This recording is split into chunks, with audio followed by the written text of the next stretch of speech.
Welcome back. You're listening to the Flow Sports Hour on Flow FM, where it is once again time for us to jump back into the country footy time machine. Recently, I spoke to Anthony Lamond, the 2004 Ardrossan premiership playing coach. They have their 20-year reunion at Ardrossan Oval on the 20th of April, but it's also the 50-year reunion for their 1974 premiership team, which was coached by Peter Forrest, who is joining me to share his memories. Peter, great to be speaking with you. How are you? Yeah, I'm good, and pleasure to be with you and bring back some wonderful memories.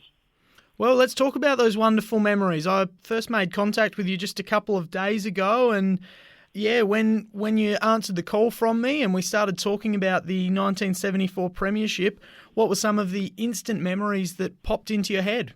Well, we were undefeated premiers that year, and probably the thing that stands out the most, Took Coon, he was our full forward, and from my recollection, he kicked 130 plus goals for the year. Wowee. He, we had a great centre line. Jim Lister was the ruckman, and he used to give it to a lot of good playmakers, Kim Perry, Johnny Ware, guys like that could deliver the ball, and Took was a great kick. And but no, it probably started in the centre from Jim Lister, but we had great ball players around all over the ground, and we had Bob Harrison. He was the backup ruckman and tough as nails and just run forever. And we had a great side.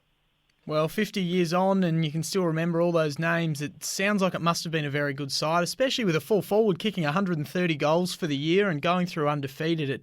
It must have been a really dominant side. And 50 years on, I mean, you've obviously got a pretty good memory of it all, but can you believe it's been 50 years? No, I can't. It's just as though it was yesterday, and some of the guys and friends that I made from the Ardrossan area was just unbelievable, and I played a lot of follow up from that. I played a lot of country carnival cricket in Adelaide with a lot of these guys as well. So it didn't only stop at football; it went on further than that. So no, had some wonderful times with the Ardrossan people.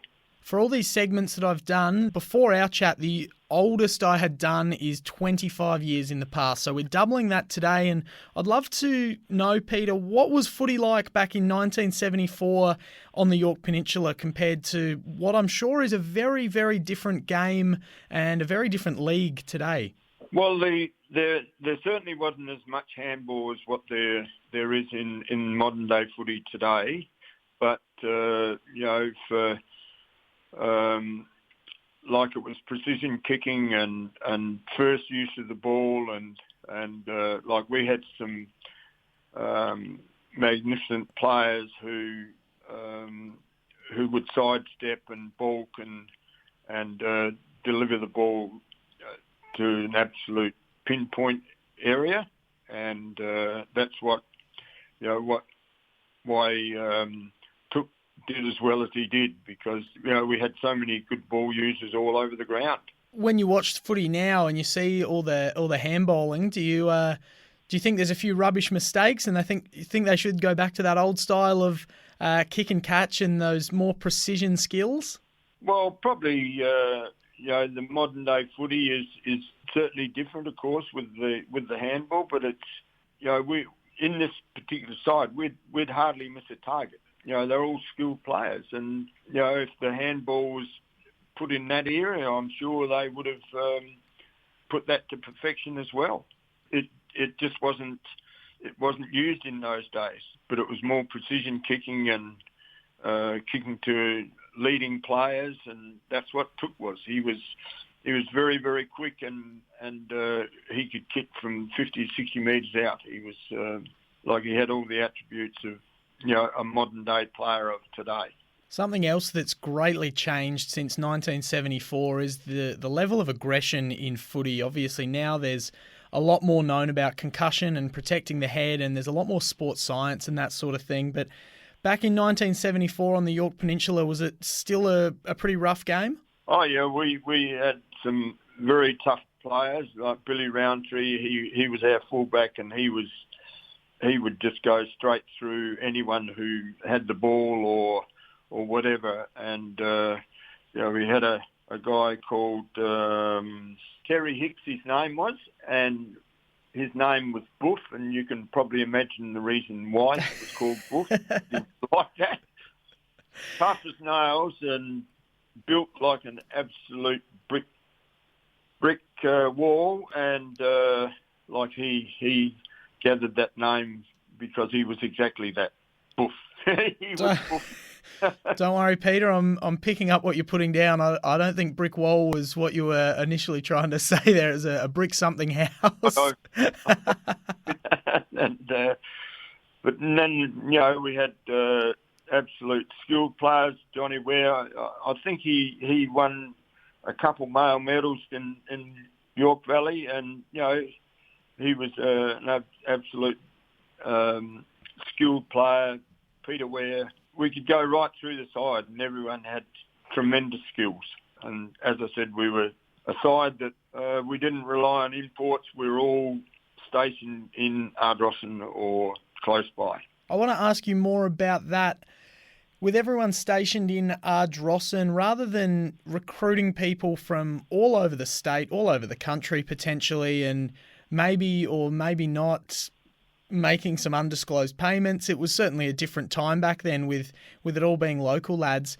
Was there more pride in winning the premiership, knowing that it was a full group of guys who were from that area?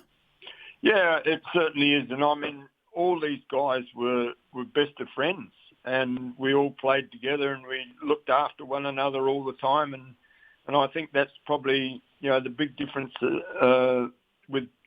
between the footy in those days and what it is now, that,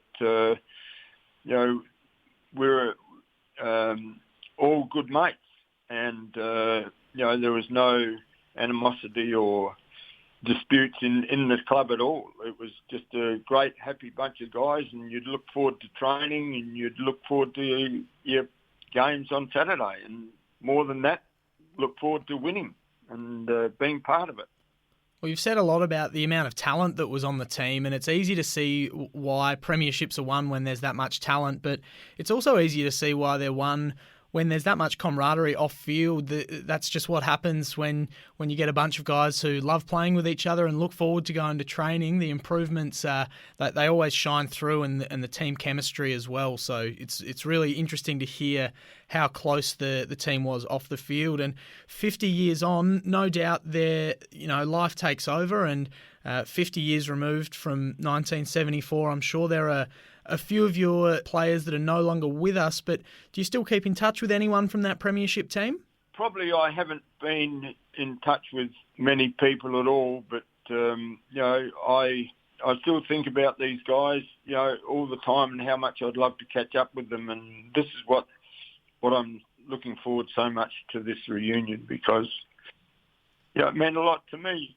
Absolutely. I can see why it would have meant a lot to you. It sounds like a brilliant, happy time in your life and the life of all of your players as well. And I assume that already answers my next question. You will be attending the reunion in April? Yes, I definitely will, and looking forward to catching up with a lot of guys that I haven't seen probably for 50 years, some of them. Amazing. Well, that will certainly be a lot of fun. And did you have any connection with the footy club after winning that premiership? I know you coached there not for a super long period of time, and you moved away from Ardrossan after that. So, yeah, where did life take you after the premiership? I went back to Hummocks United, where I played previously, and that's where I played all my football when living at South Hummocks. And then from there, in 1977, I moved to the West Coast on a place called Warminda, inland from Arno Bay, and farmed there. So that's probably the reason why I haven't caught up with as many people as probably I I could have if I had still been living in that area. But, so I moved to the West Coast in 77. And you stayed involved with footy over on the West Coast? Yeah, I played for Rudall, and I was lucky enough to win a premiership there in 77, so I was very lucky to be involved with a lot of premierships in that particular period. So, yeah. And do you watch any AFL these days? Do you have a favourite AFL team? Crows, of course. Crows, man. Fair enough. Fair enough. Yeah, no, I enjoy watching the AFL and any sport on TV, whether it be cricket or footy. I enjoy watching it so much on TV. And I assume you always had a big soft spot for Big Sauce, Sam Jacobs, rucking for the Crows, being an Ardrossan lad.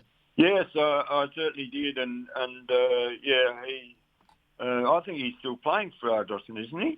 He did return to Ardrossan. I think he went back there to coach after his AFL career ended, and I think he even played a little bit as well. But he's back coaching in the Sandful this year for his old Sandful club, the Woodville West Torrens Eagles. Yeah. Anything you think we've missed? Any final memories from Grand Final Day back in 1974, or maybe not Grand Final Day as such, but from that premiership season going through undefeated? Are there any other memories that really stand out 50 years on? Just the friendships and even now, like looking through the premiership side as I am now, like a lot of these guys. It'd be just so good to catch up with, and I mean that's what sport's all about. It's about friendships and long-lasting friendships. And a lot of these guys I haven't seen probably for 50 years, and probably some guys have moved on and left us. But I'm certainly looking forward to catching up with a lot of these guys.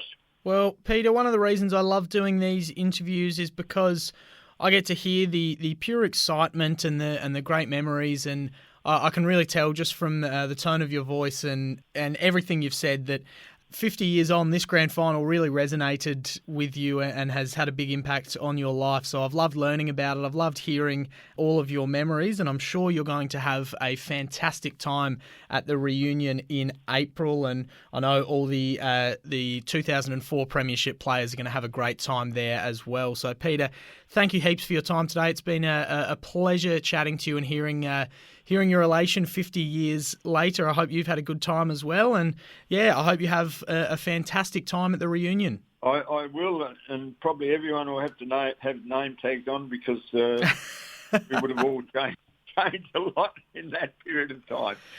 Don't think everyone will have the same burly builds that they had playing footy in their 20s? I don't think so. Oh, well, you'll have to wait and see. It's coming up on the 20th of April, and yes, you're just one of many, many people who are looking forward to it. So, Peter, all the best. Enjoy the reunion, and yes, hopefully you've had fun reminiscing today. No, I haven't. Thanks very much for your time. I greatly appreciate the opportunity you've been given, and it's going to be a wonderful get-together.